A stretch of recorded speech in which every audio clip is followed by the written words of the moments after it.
Shalom, shalom, frère et soeur.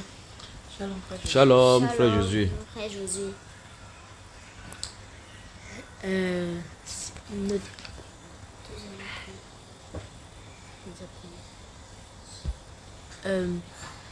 baissons notre tête et disons merci au Seigneur pour cette journée.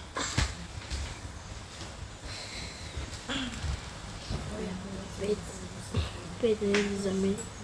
Merci Seigneur Jésus pour cette journée que tu nous as accordée.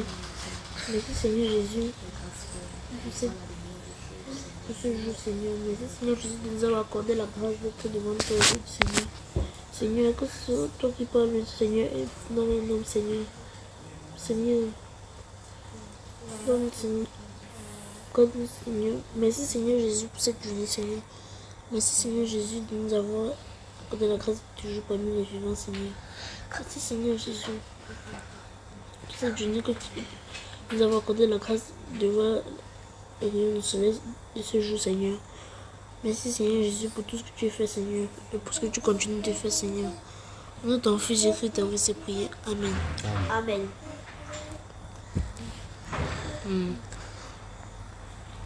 Frères et sœurs, je voulais vous exhorter à propos qu'il ne faut pas perdre la foi. Qu'il faut toujours être dans l'assurance en Seigneur Jésus-Christ et que le doute ne doit pas prendre la place de notre cœur. Et s'il vous plaît, je veux qu'on ouvre Actes des Apôtres chapitre 3.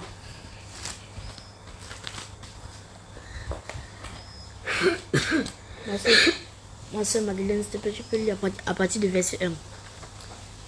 Amen. Actes des Apôtres, chapitre 3, à partir du premier verset. Pierre et Jean montaient ensemble au temple à l'heure de la prière. C'était la 9e heure. Il y avait un homme boiteux de naissance qu'on portait et qu'on plaçait tous les jours à la porte du temple appelée la Belle, pour qu'il demandât l'aumône à ceux qui entraient dans le temple. Cet homme, voyant Pierre et Jean, qui allaient y entrer, leur demanda l'aumône. Pierre, de même que Jean, fixa les yeux sur lui et dit, « Regarde-nous !» Et il les regardait attentivement, s'attendant à recevoir de quelque chose. Alors Pierre lui dit, « Je n'ai ni argent ni or, mais ce que j'ai, je te le donne. Au nom de Jésus-Christ de Nazareth, lève-toi et marche. » Ça va, stop. Pierre comptait quoi sur... Il comptait sur quoi jusqu'à il dit que il leur donne, il commande aux boiteux de se lever et marcher, parce que c'est plus de 40 ans qu'il était devant la porte de la appelée la bête de la Belle, et il demandait l'aumône. Pierre comptait sur quoi? Pierre s'attendait à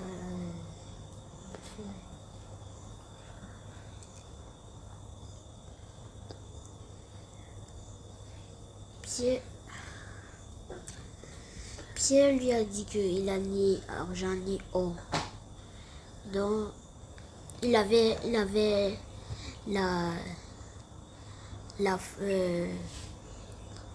la foi en lui et la parole de Dieu.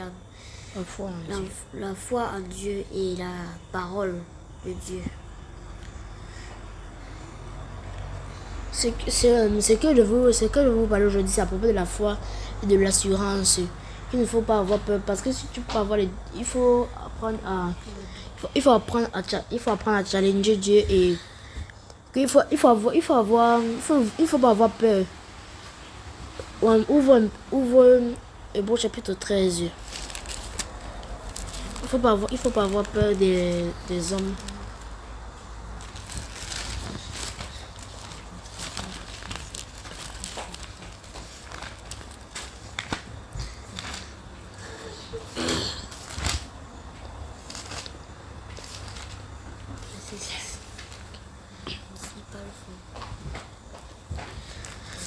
à partir du verset 6, s'il te plaît.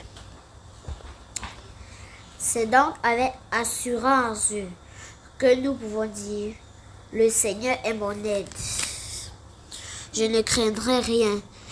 Que peut me faire un homme? Amen. Amen.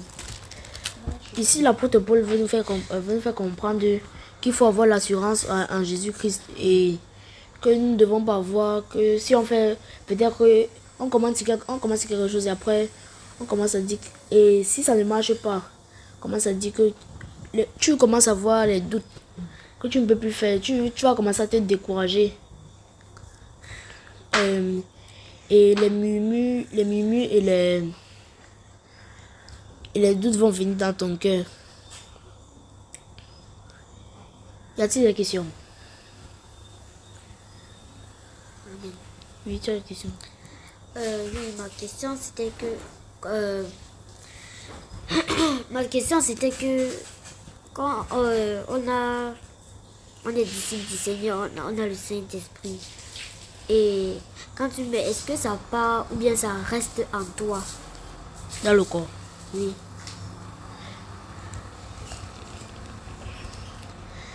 Non, le Saint-Esprit ne reste pas dans un corps mort. Quand le Saint-Esprit, quand tu meurs et que tu as le Saint-Esprit, le Saint-Esprit part avec ton âme. C'est l'esprit là qui enveloppe ton esprit et tout, et ça repart vers sa cause. C'est cet esprit là qui accompagne ton âme vers le Père. Tu comprends? Amen.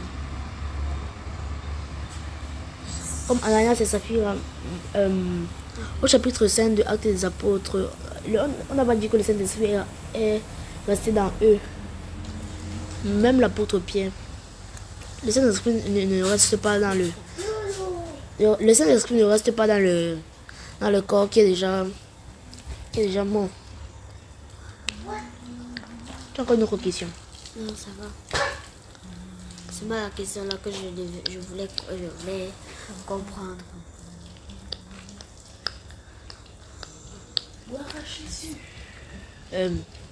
Manuela, tu as une question?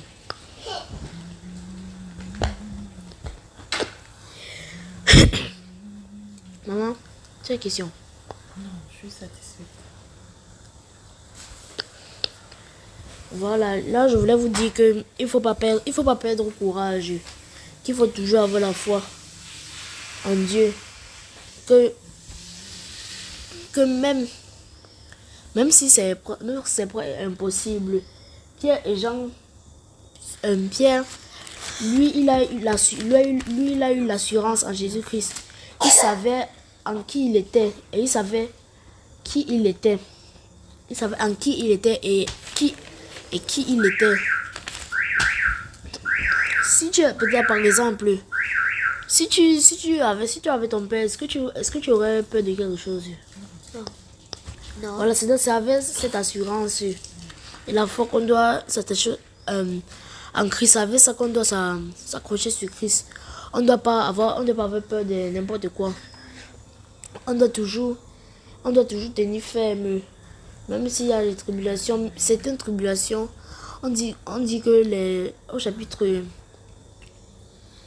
certaines tribulations pour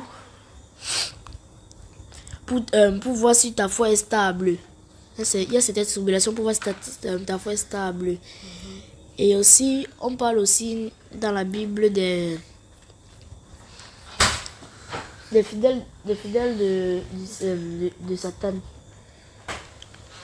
Qui croient vraiment, mais ne croient pas, ils croient pour un temps. Mais le Seigneur permettra.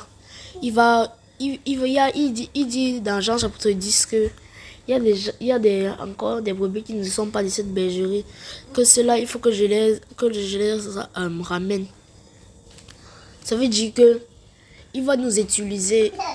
Comme on a le Seigneur, comme certains d'entre nous ont le Saint-Esprit, il va nous utiliser maintenant pour qu'on ramène ces brebis-là dans la bergerie.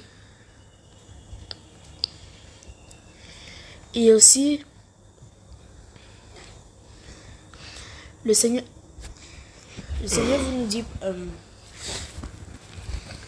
par là qu'on ne doit pas aussi que qu'on ne doit pas écouter aussi les voix trompeuses du diable.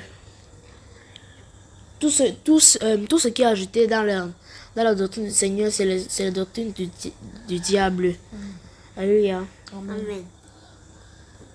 Je répète encore, tout ce qui est ajouté dans la parole du Seigneur, ça vient du diable. Et le Seigneur va toujours nous amener dans le droit chemin. Si tu es son enfant, il va toujours t'amener. Mais si tu n'es pas son enfant, tu ne peux rien. Parce que ceux qui étaient dans, je crois, Matthieu chapitre 8, à partir verset 32, qui causaient avec Jésus, ils n'étaient pas dans l'arbre de généalogie. On peut savoir, mais on peut vraiment, ils étaient vraiment de la postérité d'Abraham. Mais la promesse n'était pas réservée n'était pas pour eux.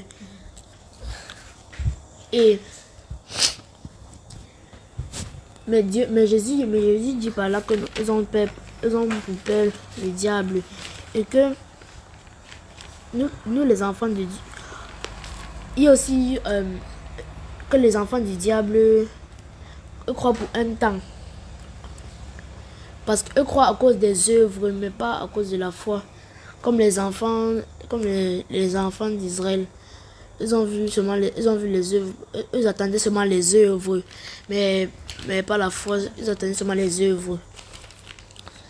Même dans le Nouveau Testament, même quand Jésus a multiplié le pain, le lendemain, à la veille, les 5000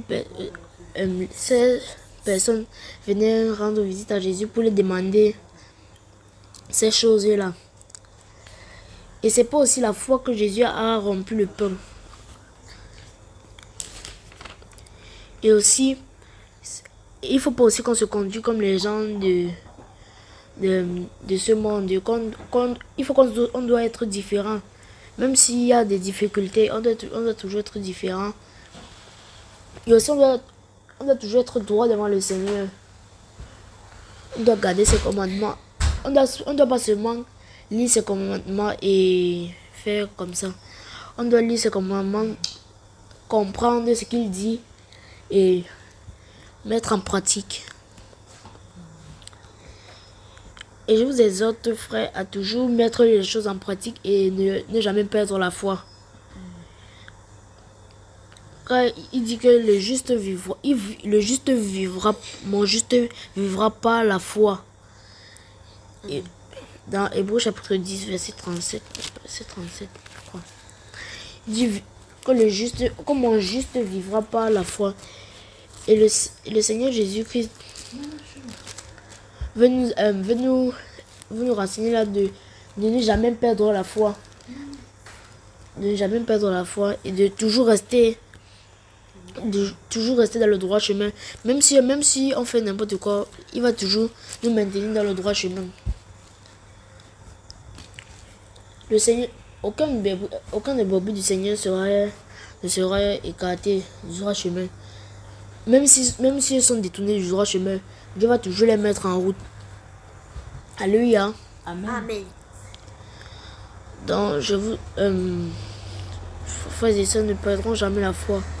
Malgré que dans ces temps-ci, beaucoup de personnes perdent la foi, d'autres disent que c'est un kit de disciples catholiques, protestants, à islam. Que notre foi soit stable dans le Seigneur, que ça ne bascule pas. Le Seigneur fait cette tribulation-là pour faire sortir ces gens-là mélangés dans le groupe du Seigneur. Parfois et ça nous affecte aussi pour voir si notre foi est stable en lui. Donc c'est cette exhortation que je voulais vous faire aujourd'hui. Levons la voix et prions et disons merci au Seigneur. Père éternel des amours, merci Seigneur pour cette journée. Merci Seigneur Jésus de m'avoir parlé à travers ma bouche, Seigneur. Merci Seigneur Jésus de m'avoir gardé, Seigneur.